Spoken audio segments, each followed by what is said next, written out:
Hello friends, today my topic is antifungal drugs. So antifungal drugs are the drugs that are used for the treatment of fungal infection. So today my topic is antifungal drugs. Fungi are eukaryotic cells. They possess mitochondria, nuclei and cell membranes. They have rigid cell walls containing chitin as well as polysaccharide and a cell membrane composed of ergosterol. While bacteria cells are prokaryotic, so antibacterial agent can inhibit selective toxicity. Antifungal drugs are in general more toxic than antibacterial drug. So जो हमारी जो fungi होती है वो eukaryotic cells होते हैं और ये जो हमारी एंटी फंगल ड्रग्स होती हैं वो जो होती हैं वो एंटीबैक्टीरियल ड्रग्स होती हैं उनके अगेंस्ट जो है वो ज़्यादा टॉक्सिक होती हैं और ये किल करती हैं जो हमारी फंजाई जो है इन्फेक्शन काज करती है उसको। नेक्स्ट है फंजाई जो है वो कितने टाइप की होती है, चार टाइप की होती है। ईस्ट होगी, ईस्ट लाइक फंजाई, डीमॉर्फिक होगी फंजाई और नेक्स्ट है मोल्ड। तो ये इसके टाइप बताए गए हैं और कॉजेटिव ऑर्गेनिज्म कौन कौन से हैं और क्या क्या काउज करते हैं वो सारा दिया हुआ है। जो ईस्ट है वो रिप्रोड्यूस होती है बाई बडिंग से और कॉजेटिव फंजाई जो है वो क्रिप्टोकोकस न्यूफॉर्मेंस है और ये मेनिंजाइटिस काउज करती है। नेक्स्ट है yeast like fungi which partially grow like yeast and partially as filaments called hyphae. Candida albicans जो है वो कॉजेटिव फंजाई है और काउज करती है oral slash vaginal thrush and systemic candidiasis. Next है factor aiding the spread of fungal disease. तो first है एक्शन ऑफ इम्यूनोसप्रेसेंट ड्रग्स। अगर जो है वो हम इम्यूनोसप्रेसेंट ड्रग्स जो है किसी को देते हैं तो उसकी वजह से जो फंगल डिसीज होने के चांसेस ज़्यादा होते हैं। जैसे अगर हम किसी को इम्यूनोसप्रेसेंट ड्रग्स देते हैं तो उसका जो इम्यून सिस्टम है वो सुप्रेस हो जाता है जिसकी वजह से जो इम्यून सिस्टम जो है प्रॉपरली काम नहीं करता है और उसकी वजह से जो है वो डिसीजेज होने के चांसेस होते हैं, चाहे वो फंगल हो चाहे बैक्टीरियल हो। तो नेक्स्ट है immuno acquired immunodeficiency syndrome. Broad spectrum antibiotics, जो ब्रॉड स्पेक्ट्रम एंटीबायोटिक्स होते हैं कई बार जो होते हैं अगर उनको ज़्यादा हम लेते हैं तो उसकी वजह से जो है रेजिस्टेंस हो जाती है, उसकी वजह से भी जो है वो फंगल डिसीज होने के चांसेस होते हैं। और नेक्स्ट है कीमोथेरेपी एजेंट्स। अगर किसी को कैंसर हुआ उसकी कीमोथेरेपी चल रही है तो उसकी वजह से जो है वो फंगल डिसीज होने के चांसेस ज़्यादा होते हैं। नेक्स्ट है overview of fungal infection. Fungi can cause infection live in association with human community in environment। तो जो फंजाई है वो या तो एनवायरनमेंट में होती है या तो पार्सल पर्सन टू पर्सन जो है वो ट्रांसफर हो जाती है। मेनली जो कैंडिडा एल्बिगेंस जो है वो हमारी मेनली है और वो जो है वो काज करती है fungal infection. Clinical classification of mycosis. तो फर्स्ट है हमारा क्यूटेनियस, नेक्स्ट है सबक्यूटेनियस, सिस्टेमिक और systemic mycosis due to opportunistic pathogens और systemic mycosis due to primary pathogens. जो systemic mycosis due to primary pathogens है ये ओरिजिनेट होते हैं लंग्स एंड में spread to many organ system. जो systemic mycosis due to opportunistic pathogens है ये जो वो इम्यून डेफिशिएंसी जो होती है उसकी वजह से काउज करते हैं इन्फेक्शन। सबक्यूटेनियस जो है वो जो हमारे टिश्यू होते हैं उनमें काउज करते हैं कोई जो है वो इन्फेक्शन होगा या डिसीज होगी। और बाकी जो क्यूटेनियस है उसमें हमारी लेयर्स आ गई जैसे स्किन, हेयर और नेल्स, उनमें कोई भी इन्फेक्शन होता है तो उसको हम बोलते हैं क्यूटेनियस माइकोसिस। नेक्स्ट है classification of anti fungal drugs based on mechanism of action. तो फर्स्ट है inhibition of fungal cell wall synthesis. जो ड्रग्स हैं वो फंगल सेल वॉल सिंथेसिस को इनहिबिट करती हैं। उनका जो हमारी फर्स्ट है वो है ड्रग्स जो हैं वो इनहिबिट करती हैं फंगल सेल वॉल सिंथेसिस को। उसमें हमारी कौन कौन सी ड्रग्स आती हैं, तो उसमें हमारी आती है कैस्कोफंगिन, मीकाफंगिन एंड एनिडुलाफंगिन। ये सारी जो है वो हमारी आती हैं fungal cell wall synthesis inhibition में यूज होती हैं। नेक्स्ट है bind to fungal cell membrane, ergosterol and increase membrane permeability. तो उसमें हमारी आती है एम्फोटेरिसिन बी और नाइस्टेटिन। नेक्स्ट है inhibition of ergosterol plus lanosterol synthesis, तो उसमें हमारी आती है टर्बिनाफिन। और इसके बाद नेक्स्ट क्लास है इनहिबिशन ऑफ अर्गोस्टिरोल सिंथेसिस, इसमें हमारा आता है ट्राइजोल ग्रुप। नेक्स्ट है inhibition of nucleic acid synthesis, इसमें हमारी आती है 5-फ्लूसाइटोसिन। नेक्स्ट है disruption of mitotic spindle and inhibition of fungal mitosis, इसमें हमारी आती है ग्रेसियोफिल्विन। और मिसलेनियस में हमारे आ जाते हैं topical agent ciclopirox, tolnaftate, naftifine and topical azoles. तो ये है हमारी एंटी फंगल ड्रग्स की classification according to their mechanism of action. तो इसमें आपको पता चल गया होगा कि जो मैकेनिज्म ऑफ एक्शन है वो इसमें बताया गया है कि जैसे inhibition of fungal cell wall synthesis लिखा है, तो जो हमारे ड्रग है कैस्पोफंगिन है, तो वो जो है वो एक्ट करेगी सेल वॉल पे और उसके जो सिंथेसिस है उसको इनहिबिट कर देगी, और उसकी वजह से जो है फंगस का जो सेल होगा उसकी ग्रोथ नहीं हो पाएगी। तो नेक्स्ट है target of anti fungal therapy. तो ये जो है वो सेल की डायग्राम है, और इसमें बताया गया है कि कौन कौन सी हमारी जो ड्रग है वो कहाँ कहाँ एक्ट करती है। जैसे कुछ ड्रग्स जो है वो हमारी सेल मेम्ब्रेन के ऊपर एक्ट करेंगी, और कुछ जो है वो डीएनए सिंथेसिस को इनहिबिट करेंगी, और कुछ जो है वो सेल वॉल को इफेक्ट करेंगी। तो जो सेल मेम्ब्रेन्स के ऊपर इफेक्ट करेंगी वो है हमारे पॉलीन्स हैं, एजोल्स हैं, एलाइलमाइंस हैं, मॉर्फोलिन्स हैं। जो डीएनए सिंथेसिस में है सिंथेसिस को इनहिबिट करेंगे उसमें हमारी आती है फ्लूसाइटोसिन और ग्रेसियोफिल्विन। जो सेल वॉल को करेंगे वो उसमें हमारी ड्रग आती है इकिनोकेंडिन्स।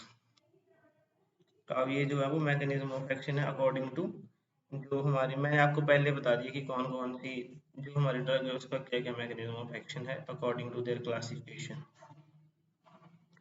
नेक्स्ट है chemical classification of anti fungal drugs. तो फर्स्ट हमारी आती है एंटीबायोटिक्स। एंटीबायोटिक्स में हमारी आती हैं पोलिन्स।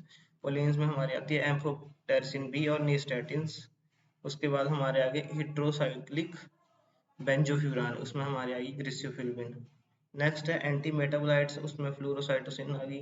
एजोल्स में हमारे इमिडाजोल्स आ गए, ट्राइजोल्स आ गए। इमिडाजोल जो है उसमें हमारी कोनाजोल, मिकोनाजोल, क्लोट्रिमाजोल, ऑक्सीकोनाजोल, कीटोकोनाजोल। और जो ट्राइजोल है उसमें हमारी आती है फ्लूकोनाजोल, इट्राकोनाजोल। जो हमारी मेनली ड्रग्स हैं एंटी फंगल जो है वो एजोल्स जो है वो मेनली हमारे यूज होते हैं, क्योंकि ये जो है वो बेस्ट मतलब इनका जो इफेक्ट है वो अच्छा है, तो हम मेनली ये यूज करते हैं। नेक्स्ट है एलाइलामाइन, उसमें हमारी आती है ट्रबीनाफाइन। उसके बाद है other topical agent. Other topical agent में हमारी आती है टोलनाफिलेट, फुटेट। उसके बाद है अंडर साइलिनिक एसिड, बेंजोइक एसिड। उसके बाद हमारी आती है ब्यूटेनाफाइन, सोडियम थायोसल्फेट। ये सारी जो है वो हमारी एंटी फंगल ड्रग्स हैं, और ये उसकी केमिकल क्लासिफिकेशन है। अब नेक्स्ट है classification of anti fungal drugs based on treatment. तो ये है हमारी drug use to treat systemic fungal infection. तो सिस्टेमिक फंगल इन्फेक्शन में कौन कौन सी ड्रग्स यूज होती हैं, वो है हमारी triazoles, amphotericin B, ketoconazole, echinocandins, flucytosine. Drugs gives systemically for treating superficial infection, उसमें हमारी आती है griseofulvin and terbinafine. Topically use antifungal drugs में हमारी आती है nystatin, clotrimazole, miconazole, butoconazole, ciclopirox, benzoic acid and sodium thiosulphate. तो नेक्स्ट है echinocandins. 3 echinocandins are in current use, caspofungin, micafungin and anidulafungin. They cause fungal cell wall lysis by inhibiting the synthesis of 1,3-beta-glucan, an essential component of cell wall of susceptible fungi.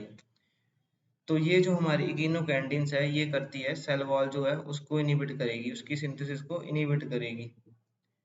उसकी वजह से अगर ये cell wall की जो synthesis है अगर वो इनहिबिट हो जाती है तो जो है वो सेल की फॉर्मेशन नहीं होगी, और सेल जो है वो ग्रो नहीं कर पाएगा, और सेल जो है वो उस डेथ हो जाएगी उसकी, क्योंकि उसके सारे ऑर्गन जो है वो सेल वॉल अगर नहीं होगी तो उसके सारे ऑर्गन जो है वो बाहर निकल जाएंगे और वहां पे प्रॉपरली काम नहीं करेंगे। नेक्स्ट है थेरेप्यूटिक यूज। क्या है इसका? तो ये हम यूज करते हैं treatment of invasive aspergillus infection. Next है फार्माकोकाइनेटिक। तो फार्माकोकाइनेटिक क्या है इसकी? Caspofungin is orally not absorbed and hence infuse slowly. अच्छा, ओरली जो है वो एब्जॉर्ब नहीं होती है, जो हमारी कैप्सोफंगिन होती है, और ये जो है वो स्लोली स्लोली जो है वो इन्फ्यूज करते हैं इसको हम। नेक्स्ट है इसका एडवर्स इफेक्ट। तो इसका एडवर्स इफेक्ट है thrombophlebitis, abnormal liver function, sensation of warmth, flushing, headache and rashes. और ड्रग इंटरेक्शन क्या है? ये combination of capsofungin with cyclosporin should be avoided because of the risk of hepatotoxicity। अब जो हमारी कैप्सोफंगिन है, अगर हम उसको जो साइक्लोस्पोरिन्स होते हैं उनके साथ कॉम्बिनेशन में देते हैं तो वो काउज करते हैं हिपेटोटॉक्सिसिटी। नेक्स्ट है enzyme inducer increase the clearance of caspofungin while caspofungin increase the clearance of tacrolimus. जो कैप्सोफंगिन है वो इंक्रीज करती है जो टेक्रोलिमस है उसकी क्लियरेंस को, मतलब उसका जो एक्सक्रीशन है वो जल्दी कर देगी और उसकी वजह से जो बॉडी से एक्सक्रीट आउट हो जल्दी। नेक्स्ट है एंटीबायोटिक्स। तो एंटीबायोटिक्स मैंने आपको बता ही दिया कौन कौन से होते हैं। एम्फोटेरिसिन बीज होते हैं और ये जो है पोलिन ग्रुप्स होते हैं। तो इसका मैकेनिज्म ऑफ एक्शन क्या है? The pollen possesses a macrolytic ring, one side of which have several conjugated double bonds and is highly lipophilic, while the other side is hydrophilic with many OH groups. The polines have highly affinity to ergosterol present in the fungal cell membrane. Combined with it, get inserted into the membrane, alter the permeability of fungal cell membrane by forming pores through which calcium, sodium, hydrogen and other macromolecules leak out, leading to cell death। जो हमारी amphotericin B है वो कैसे जो है वो cause करती है? तो ये जो है वो पहले जो है वो इंसर्ट होगी सेल मेम्ब्रेन के अंदर। सेल मेम्ब्रेन के अंदर जैसे ही जाएगी तो वहां पे जो है पोर काउज करेगी, और जो सोडियम है, पोटाशियम है, जो भी इसके लिए जो है वो जो सेल को ग्रो करने के लिए बेनिफिशियल कंपाउंड है, जैसे सोडियम हो गया, पोटाशियम हो गया, हाइड्रोजन हो गया, तो इसको जो है वो सेल से रिलीज कर देगी इसकी मेम्ब्रेन के अंदर जाके, पोर कर देगी वो मेम्ब्रेन में। जैसे ये तीनों कंपाउंड जो है वो सेल के बाहर चले जाएंगे, उसकी वजह से सेल डेथ हो जाएगी। तो ये जो है वो एम्फोटेरिसिन बी का मैकेनिज्म ऑफ एक्शन है। नेक्स्ट है resistance. Resistance to amphotericin B is associated with replacement of ergosterol by other sterols in fungal plasma membrane. Pharmacokinetics. It is poorly absorbed from GIT. Oral administration is thus effective only against fungal infection of intestine, not for treatment of systemic fungal infection. Insoluble in water, therefore prepared as colloidal suspension with sodium desoxycholate for IV infusion। Next है antifungal spectrum and therapeutic uses. तो ये जो है वो जो हमारी fungal infection जो है वो काउज होते हैं, जैसे कि इनवेजिव एस्परगिलियोसिस जो है वो उसमें यूज होता है, या फिर कैंडिडियासिस हो जाती है उसमें यूज होता है। इन सभी में जो वो यूज होते हैं हमारी। नेक्स्ट है एडवर्स इफेक्ट। एडवर्स इफेक्ट में हमारा आ जाता है एक्यूट टॉक्सिसिटी, उसमें chills, fever, vomiting, modest hypotension, और लॉन्ग टर्म टॉक्सिसिटी में हमारा आता है hypochromic normocytic anaemia, nephrotoxicity, hepatic impairment with jaundice. Next है हमारी nystatin, similar to amphotericin B but more toxic than amphotericin B. अब जो हमारी एम्फोटेरिसिन बी जो है वो निएस्टेटिन के जैसी है, पर जो एम्फोटेरिसिन है बी जो है वो जो but not more than but more toxic than, जो नियोस्टैटिन है वो हमारी जो है वो ज़्यादा टॉक्सिक होती है एम्फोटेरिसिन बी से। Used only for superficial candidiasis of skin, mouth, vagina and intestine. Available as tablets and ointment also vaginal tablets. तो जो हमारी निएस्टेटिन है इसकी जो है वो टैबलेट्स होती हैं, और वेजाइनल टैबलेट्स भी होती हैं इसकी, जो वेजाइनल इन्फेक्शन के लिए यूज करते हैं। नेक्स्ट है अदर कोलिन्स। तो अदर कोलिन्स में हमारा आता है हेमाइसिन, नेटामाइसिन। तो ये सारे जो है वो यूज करते हैं हम एंटी फंगल। एंटी फंगल जो है वो यूज करते हैं फंगल इन्फेक्शन में। तो ये बताया हुआ है कि कौन कौन से में करते हैं। जो हमारा हेमसाइड हेमाइसिन जो है इसको हम यूज करते हैं Aspergillus Candida Mantel trichomonas vaginalis infections. और जो नेटामाइसिन है ब्रॉड स्पेक्ट्रम है, यूज टॉपिकली फॉर केराटाइसिस, मोनिलियल इन्फेक्शन, ट्राइकोमास वेजिनैलिस। ये जो इन्फेक्शन है इनमें हम यूज करते हैं। नेक्स्ट है हीट्रोसाइक्लिक बेंजोफ्यूरान। इसमें हमारा आता है ग्रेसियोफिल्विन। तो extracted from penicillium griseofulvin, active against most dermatophytes including epidermophyton, trichophyton, microsporum, but not against candida and other fungi causing deep mycosis। तो इसका mechanism of action है disruption of the mitotic spindle and eventually arrest fungal mitosis at metaphase। It also bind newly synthesized keratin, making it resistant to fungal invasion। Next है anti metabolites. तो anti metabolites में हमारी आती है flucytosine. तो इसका mechanism of action क्या है? Flucytosine is transported into the fungal cells with the help of cytosine permease enzyme, where it is converted to 5-fluorouracil by the fungal cytosine deaminase enzyme. 5-fluorouracil is then further metabolized to fluorodeoxyuridine monophosphate, which is competitive inhibitor of thymidylate synthetase, block the formation of thymidine monophosphate from deoxyuridine monophosphate, inhibit the fungal DNA synthesis.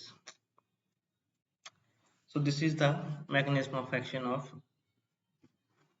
fluorocytosine. Fluorocytosine is converted into 5-fluorouracil by cytosine deaminase enzyme, और जैसे convert होगी उसके बाद जो है वो ये चली जाएगी इनसाइड द सेल।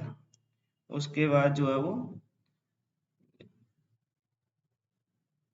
ये फ्लूरोडिऑक्सीयूरिडीन मोनोफॉस्फेट में कन्वर्ट हो जाएगी। जैसे कन्वर्ट होगी तो ये इनहिबिट करेगी थाइमिडाइलेट सिंथेसिस को, और जब उसको इनहिबिट करेगी तो डीएनए की जो सिंथेसिस है उनको इनहिबिट कर देगी, क्योंकि जो थाइमिडाइलेट सिंथेसिस है वो हेल्प करता है formation of DNA synthesis in the fungal sales. तो जब ये इनहिबिट हो जाएगा तो उसकी वजह से जो है वो डीएनए सिंथेसिस नहीं होगी। नेक्स्ट है एजोल्स। एजोल्स में हमारी आती है clotrimazole, econazole, miconazole, tioconazole, ketoconazole. तो इनका मैकेनिज्म ऑफ एक्शन क्या है? Bind to the fungal cytochrome P450, depend 14 alpha demethylase enzyme that is responsible for the demethylation of lanosterol or ergosterol synthesis. The ergosterol synthesis is therefore hindered, which result in damaged leaky fungal cell membrane। तो जो हमारा एजोल्स होंगे वो bind करेंगे P450 के साथ, cytochrome P450 के साथ, डिपेंडेंट 14 अल्फा डीमिथाइलेज एंजाइम के साथ। और इसके साथ जब बाइंड करेंगे तो ये क्या करेंगे, जो हमारी फंगल सेल की जो मेम्ब्रेन होगी उसको लीकी कर देंगे, उसको डैमेज कर देंगे। जब वो डैमेज हो जाएगी तो उसकी वजह से जो है वो प्रॉपरली ग्रो नहीं करेगा सेल। नेक्स्ट है कीटोकोनाजोल। कीटोकोनाजोल और जो हम जितने भी हमारे एजोल्स हैं उनका जो मैकेनिज्म ऑफ एक्शन है वो सेम है। तो ketoconazole acid pH required for absorption of ketoconazole, plasma half life है इसकी 8 से 10 घंटे। थेरेप्यूटिक यूज हिस्टोप्लाज्मोसिस में यूज करते हैं coccidioidomycosis, non CNS blastomycosis Adverse effect में इसका nausea, vomiting, anorexia occur commonly, but these adverse effect can be minimized by taking ketoconazole with food. Allergic dermatitis करती है, reversible evolution in liver enzymes, inhibit the synthesis of testosterone and estradiol, which may lead to gynecomastia and irregular menstruation cycle. तो ये जो है वो adverse effect है इसके, testosterone की जो है वो सिंथेसिस को इनहिबिट करती है ये, और एलर्जिक रिएक्शन काउज करती है। इसके ड्रग इंटरेक्शन क्या है, increase the serum concentration of cisapride, terfenadine, warfarin, cyclosporine, tacrolimus, HMG co enzyme reductase inhibitors. Rifampicin and phenytoin accelerate the ketoconazole metabolism and reduce its efficacy। तो हम जो rifampicin के साथ जो है फिनाइटोइन को नहीं, इन दोनों को जो है वो कीटोकोनाजोल के साथ नहीं दे सकते, क्योंकि जो है वो एफिकेसी को कम करते हैं। नेक्स्ट है बोरिकोनाजोल। बोरिकोनाजोल जो है वो सेकंड जनरेशन ट्राइजोल है, that is some distinguishing features: high oral bioavailability, low protein binding, good CSF penetration, plasma half-life is only 6 hours, therapeutic use में invasive aspergillosis esophageal candidiasis में यूज करते हैं हम बोरिकोनाजोल। एडवर्स इफेक्ट में इसका है visual changes such as blood vision, nausea, elevated hepatic enzyme, और drug interaction में रिफेम्पिसिन जो है वो रेटाब्यूटेन, फिनाइटोइन, रेटोन एक्सलेट बिल्कोनोमेटिविटीज एंड रिड्यूसेस एफिकेसी। तो रिफेम्पिसिन, रेटाब्यूटेन और फिनाइटोइन जो है वो इसको हम देते नहीं है बिरोकोनिजोल के साथ। नेक्स्ट है metabolism of tacrolimus, cyclosporine and warfarin is retarded by voriconazole. Next है एलाइल एमाइन, उसमें हमारी ड्रग आती है ट्रवीनाफाइन, और ये होती है फंजीसाइडल। फंजीसाइडल का मतलब होता है, एक होती हैं जो फंजी स्टैटिक होती हैं और एक होती है फंजीसाइडल। साइडल का मतलब होता है किल करना। तो ट्रवीनाफाइन का मैकेनिज्म ऑफ एक्शन है squalene epoxidase convert squalene to lanosterol. Terbinafine inhibit fungal enzyme squalene epoxidase lead to reduction in lanosterol production that decrease ergosterol production which affect fungal cell membrane integrity and function। तो इसका main function जो है वो cell wall जो है उसको जो है वो डैमेज करना है मेनली। जो सेल वॉल का फंक्शन जो है वो उसको प्रिवेंट करेगी या उसको वीक करेगी। ये एक्ट करेगी एंजाइम जो है सिक्वेलिन एपॉक्सीडेज, उसके ऊपर इफेक्ट करेगी, और वो जो है वो सेल वॉल की जो स्ट्रेंथ है उसको कम कर देगा या उसको ब्रेक कर देगा। उसकी वजह से जो है वो जो सेल ऑर्गेनेल है वो सारी जो है वो प्रॉपरली, मतलब एक सेल के अंदर अगर सेल ऑर्गेनेल प्रॉपरली तभी तक रह सकती हैं जब तक उसकी सेल वॉल होती है या सेल मेम्ब्रेन होती है। जैसे वो टूट जाएगी तो सारी ऑर्गेनेल जो है डिफरेंट डिफरेंट हो जाएंगी, तो उसकी वजह से वो प्रॉपरली ग्रोथ नहीं करेंगी। अगर ग्रोथ नहीं करेंगे तो सेल ग्रोथ नहीं करेगी, और जैसे कोई बैक्टीरियल सेल अगर ग्रो नहीं करेगा तो वो हमारे लिए बेनिफिशियल है, क्योंकि बैक्टीरिया को हमने किल करना है। नेक्स्ट है therapeutic uses. It can be used systemically as well as topically.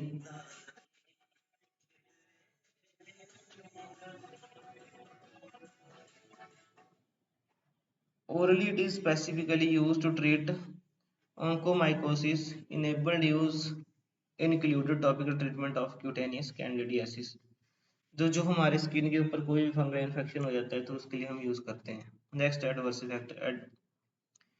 Adverse effect में हमारा आता है headache, GIT upset, liver enzyme elevation, hepatobiliary dysfunction में यूज करते हैं। नेक्स्ट है एंटी फंगल की स्क्रीनिंग कैसे करते हैं।